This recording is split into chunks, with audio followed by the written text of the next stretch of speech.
Hey, so welcome to this beautiful presentation where I will be sharing with you other factors that determines your chances of visa approval. I'm talking about study visa here. So whenever I mention visa in this video, I'm talking about study visa. So this is about study visa application approval. So now, majority of people, maybe even you, usually think what you need to get your visa approved is proof of fund. In fact, this is very common. People will be like, once I have 15 million, once I have 50 million, once I have 10 million, it should be enough for me to get my visa approved. No, no. There are people that they add 100 million in their account and their study visa still gets denied. Okay? So now, by the way, that's not the main topic of our discussion for today.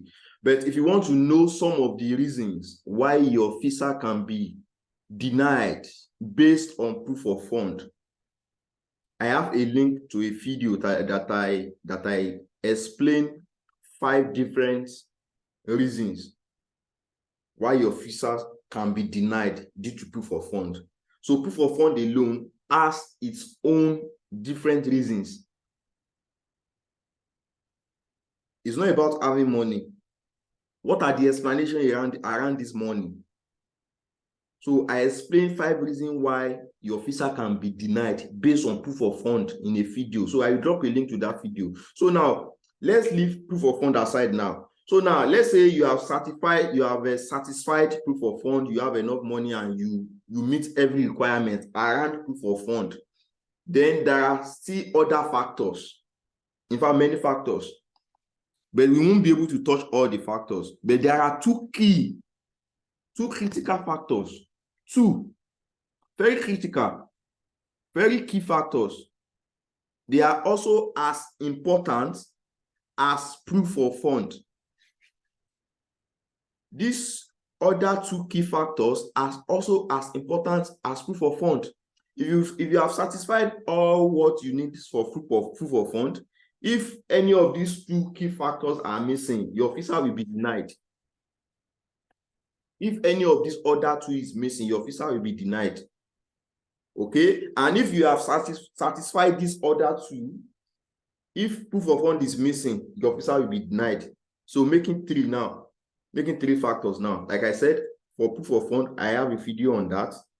Okay, on what you need to know about proof of fund, despite that you have money that can make your visa to be denied. So now let's quickly go and check these other 2 factors. Factor number 1 is what I referred to as comprehensive study plan. Okay, you display this comprehensive study plan in your SOP.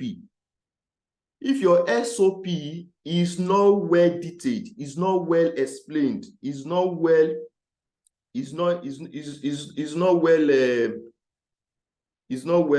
composed, whereby you don't touch every area that you need to touch while writing it, it can lead to visa denial. Okay, take note. They call something career progression. Visa officers, they like this a lot. They like you progressing. Okay, climbing the ladder, climbing your educational qualifications. For instance, if you currently have master's degree and you are now applying for an undergraduate course or a diploma course, it means you are retrogressing. You are not progressing. You're supposed to apply for something higher or something equal to your master's or something postgraduate, maybe PGD or PGC, something related to your work experience or whatever previous education that you have. So there should be career progression. You should be progressing. They like saying it that I have HND now, I have BSc now, so I want to go for my postgraduate program because I have experience in so that is related to the course that I'm applying for. Good.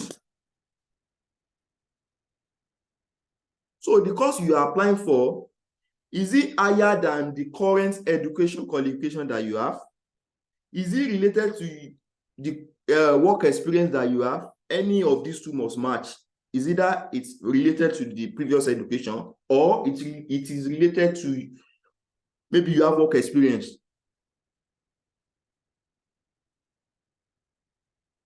Maybe you've been a sales representative, you've been in marketing for so long. Okay, and let's say you studied electrical engineering, for instance. I'm just making an example here, but you have like 8-7 years marketing experience as a sales rep, meaning you can go for a graduate study in a marketing related courses. Yes, because you have work experience to back it up. I'm just giving an example here. I'm just citing an example here. So how related are these? Okay, some people study agric, they've been in the banking industry for close to 10 years. Meaning they can go for management related courses that are accounting related or banking related. Because that is where they have experience. So officer will be happy that you know what you are doing. You are advancing in your career. You are adding to your profile. Okay. Also, you have to explain why you choose Canada for your destination of study. Why? Because the same course you want to go and study in Canada is offered in the universities in your country. So why are you leaving your country? Why are you leaving your country for Canada? Why? Why are you leaving your country for Canada? You have to tell us. You said you want to come and read economics in Canada, and universities in your country they offer economics. They have different departments of economics. So why are you choosing Canada? You have to explain this.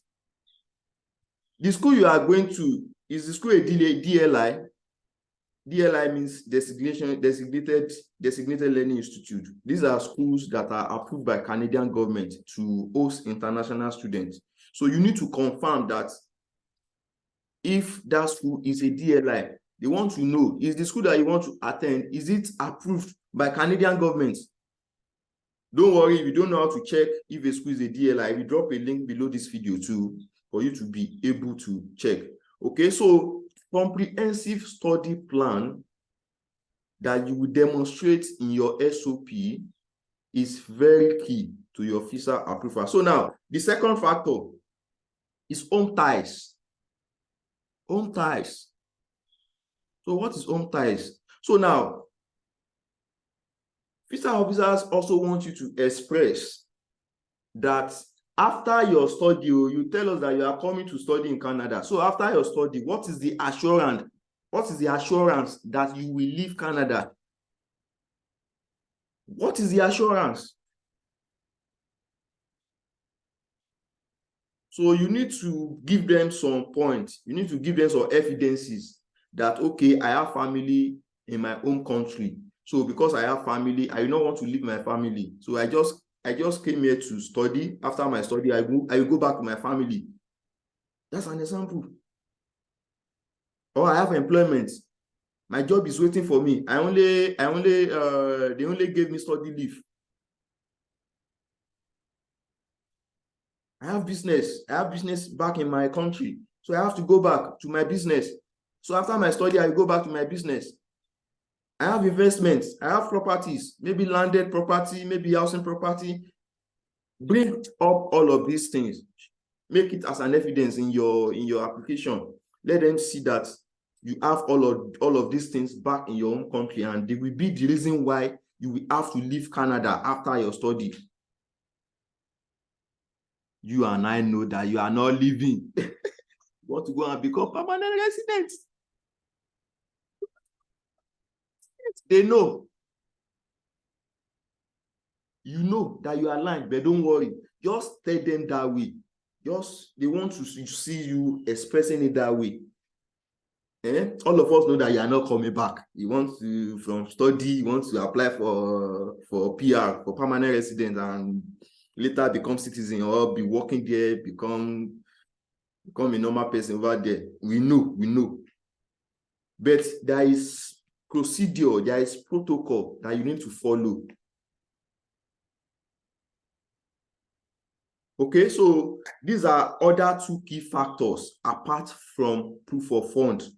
Apart from full proof of fund, comprehensive study plan, which I've explained, and home ties. Okay, if you need guidance, maybe you are struggling with your visa application, or maybe you have gotten admission already, you don't know how to go about your visa application, there is a guide that I will recommend. They call it Japa system. We call it Japa system in our community. We have recorded some testimonies. So this Japa system will guide you about how to go about your visa application, or maybe you are looking for admission. It will show you how to look for admission. If you are looking for scholarship, all of these are inside Japa system too. So Japa system is just like a guide that you can make use of instead of paying an agent.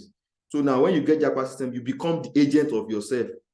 Okay, so Japa system will show you how to put up together your home ties, your SOP, your comprehensive study plan, how to put together your proof of fund and all of that. Okay, so if you want to know more about Japa system too, I will drop the link to Japa system, okay, to know more about it and also to get it in the description below this video. Okay, so thank you for staying to this moment. I really appreciate you. And if you have not subscribed to this video, if you have not subscribed, please go and subscribe. Subscribe to this channel right now. Subscribe to this channel right now. Subscribe to this channel right now. Subscribe